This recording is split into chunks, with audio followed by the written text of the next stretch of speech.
David! Dave, are you in the fridge again? Get out of the fridge!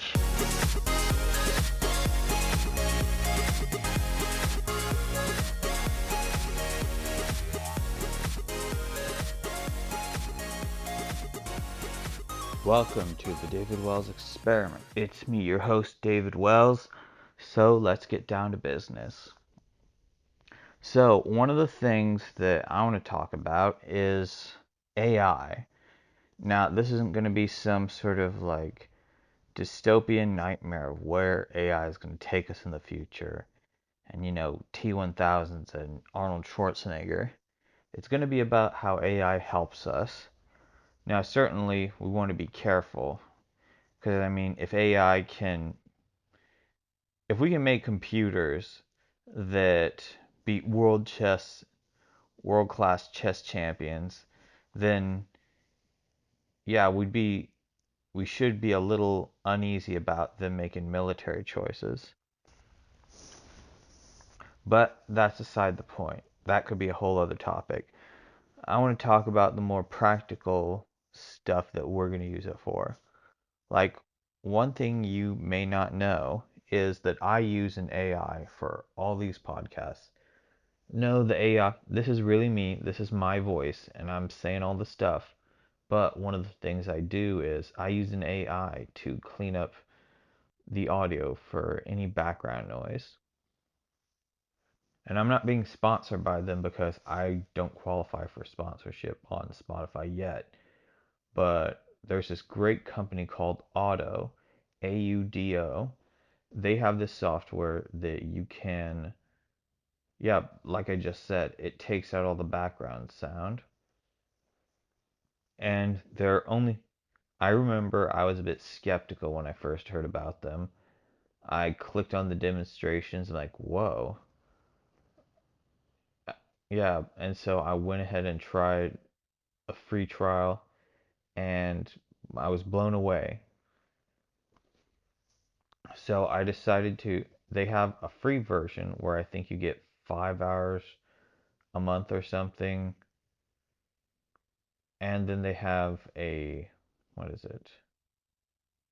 Well, I don't know if it's 5 hours, but anyway, then there's a paid version where you get like 600 minutes a month for like $20 or $12 if they're having a special. So anyway, if you want to do a podcast and you're worried about audio quality, that's what I do. I for the moment I'm recording these on my phone. I do intend to have guests later on, and when I do that, I'm going to switch to lapel mics, which are better. The reason I do it on my phone is for expedience sake.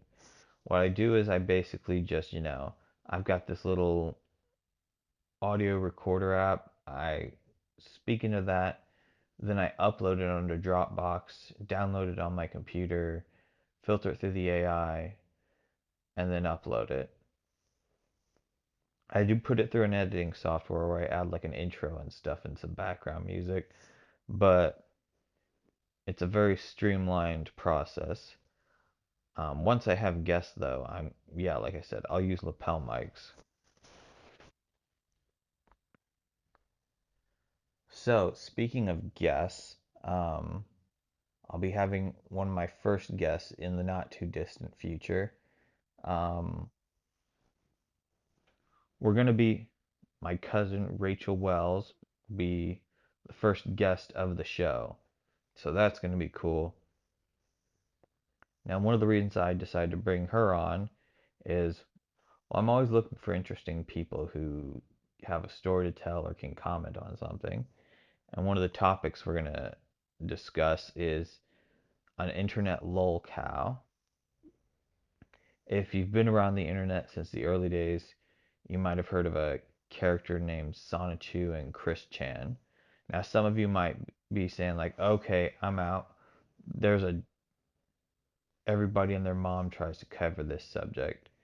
And you're right, but the thing that's going to make us different is that so she's majored in psychology and we're going to try to go at it from that perspective. Like, I know a lot of people give their takes on Chris Chan, but what we're going to try to do is look at his situation from a psychological perspective, and all the points that people bring up, we're going to be like, okay, how should this have been dealt with more appropriately? How do most people in his community with his condition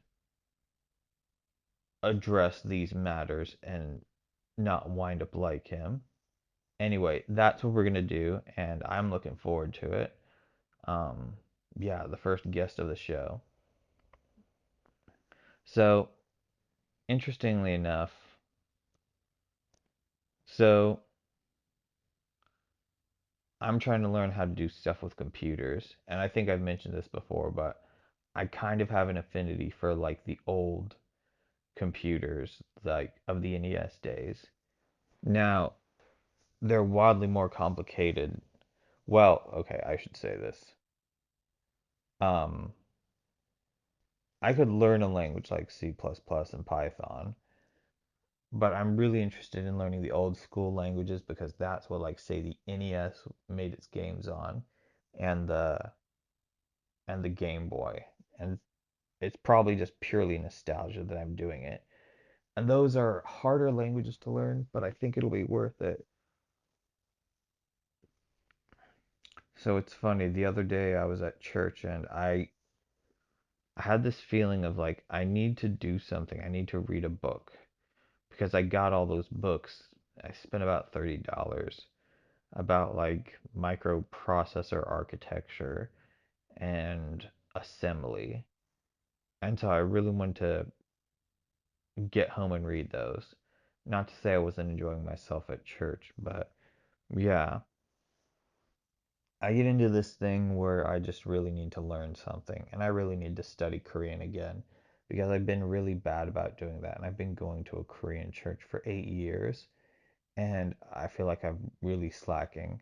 I think there have been years where I made really good progress, and then I just fell off, and yeah, it's a mistake that needs to be corrected.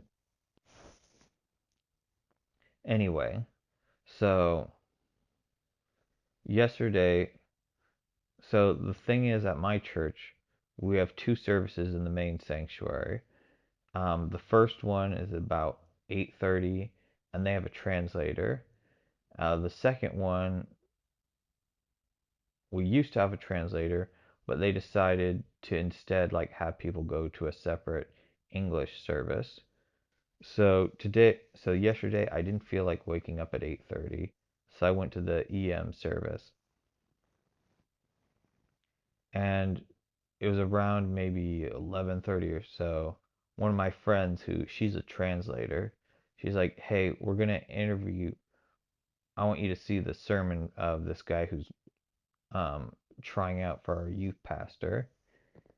And she's like, "I want you to watch him give a sermon and like get your input on him." So I'm like, "Okay." So I go to watch his sermon. I sit in to listen to his sermon. I wasn't there the whole time, but a decent amount. So anyway, I'm sitting there and it was such a trip to be in that environment again because by my own acknowledgement, I'm 34 and I'm turning 35 in July. It was a surreal thing to be back in a youth group and to be in that environment. I mean, I hang out with, well, I don't hang out with. Let me correct that. I work at Chick-fil-A and I work with like a lot of high schoolers and college students. So it shouldn't seem that foreign to me, but it is a different environment. It is a youth group at a church. So one of the things is when I was in a youth group way back when, we didn't have cell phones nearly into the same capacity that we do now. So one of the things they did was they had everybody put their cell phones in a basket so they wouldn't be distracted. I'm like, okay, that's fair. Um, there could probably be a different solution to that, but they know this is a time that you need to focus on something. So yeah, I didn't have that problem. If anything, it would have been a Game Boy Pocket for me, lol. So anyway, it was just interesting to be in that environment when I hadn't been there in like 20 years or something. It was a real throwback. And it really made me wonder was like, were we really kids like this? And it was just like, I don't know. It was an interesting nostalgia trip. But anyway, yeah. So that was an interesting stroll down memory lane. Funny thing is, yeah, shoot. I feel like I'm running out of things to talk about this episode. But, oh yeah, I was reading the said books about, what is it? Um, about computers and everything. And it's one of those things where I had to, part of it, there was a lot of stuff I already got. Like, I know what input and output is, all that jazz. But then there were other things about busing and microprocessors, which I knew something of, but I didn't really know how. Um, yeah, the thing about assembly language is you have to know something about how the machinery works in order to use assembly language. And yeah, sorry if this isn't the most engaging episode, but oh yeah, I remember the other stuff I wanted to talk about. So yeah, I'm always surprised when my predictions for the tools that filmmakers get to use happens. And like that audio AI called Auto. Um, I was surprised when I found that because it was pretty close to an idea I had for AI to fix audio. Now, my idea for an audio AI was that a, an AI would listen to a piece of audio and then separate all the distinct sounds into their own tracks and isolate them. The thing I use, it basically looks for speech, like the most prominent speech in the track. It isolates that and then it reduces the background noise, which is that's a dream come true. Like this is gonna change. I feel like this is gonna change things for um, filmmakers, podcasters, anybody that's got to work with sound. And I was doing some research and I want to do a movie that uses sort of, the de-aging software on like apps and stuff. Well, I found one that does a remarkably impressive job. And if you know a thing or two about lighting, you can't avoid the uncanny valley that comes from, these sorts of softwares. And one of the things I was thinking of is like the only thing that prevents me from using that in an actual production, like film wise, is the fact that there'd be a difference in the resolution and the quality from, say, what's shot on my phone to what I would shoot on my camera. And then, of course, I think about AI and I type in like resolution enhancing AI. And there's something I come across that costs about $200. You might think that's expensive, but that's about what you would spend on just a regular camcorder, like a low end, um, like either one you'd buy from Best Buy or something you might get at a pawn shop, which all my very first cameras, they came from pawn shops almost. Um, and I was so surprised you could use AI to boost something up to 8K, which is I can I hardly ever want to work in 4K, so I can't imagine touching 8K. I think if I was going to do a theatrical release or something, I would think about it, but I don't see a need for it just yet. It's way too much space. So it made me think like, okay, yeah, I could do something with. My idea is get footage, use this app to add filters and stuff to make a person look younger, then port it over to a PC or desktop and upscale the resolution. I'm saying this to let you know, like, it is getting. I remember when all these Marvel movies with de-aging came out, and a lot of them looked pretty remarkable. I'm like, I wonder how much longer it's going to be before this is just a feature on common editing software. I was like, oh yeah, I had an actor who's a bit older than the part I had imagined, but with the software, it was no problem to make him look a bit younger. I mean, right now, there is software, but it is super laborious and a time consuming process to make somebody look younger. Um, yeah. Anyway, I think I've said this before, but the idea, forgive me if I'm repeating myself, but as I've said before, my dad will tell me, David, you've already told me this, so I do have a bad habit of repeating myself. But in Bible class, they would say, when the Bible repeats something in one part that it did in another part, that usually means it's important. So I'm just going to run with that. It is getting so much easier for filmmakers and just creators in general to realize their vision and make things. And we might have to change our concept of what success looks like. Way back in the day of filmmaking, from like say the early 90s to the mid 2000s, the goal was you make a movie, you send it to a festival, a studio's like, hey, we want to release this and work with you on other stuff, and then you've got it made. It was the Cinderella story of, like, say, Robert Rodriguez, Kevin Smith, Christopher Nolan. We all wanted to fit into the glass slipper and start our careers that way. And then as time goes on,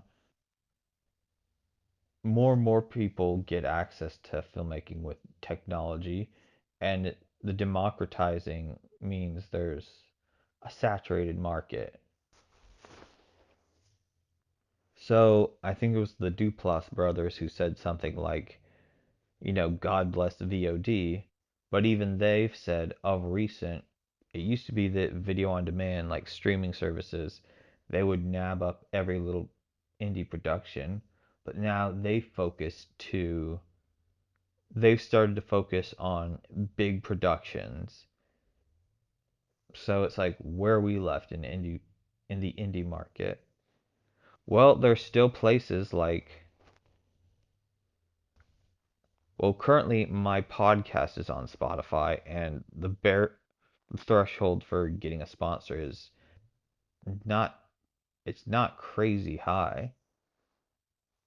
I've got about 23 listeners as of this recording, so I'm only maybe 40, no, 27 away from the membership, or like the sponsorship thing that I could qualify for.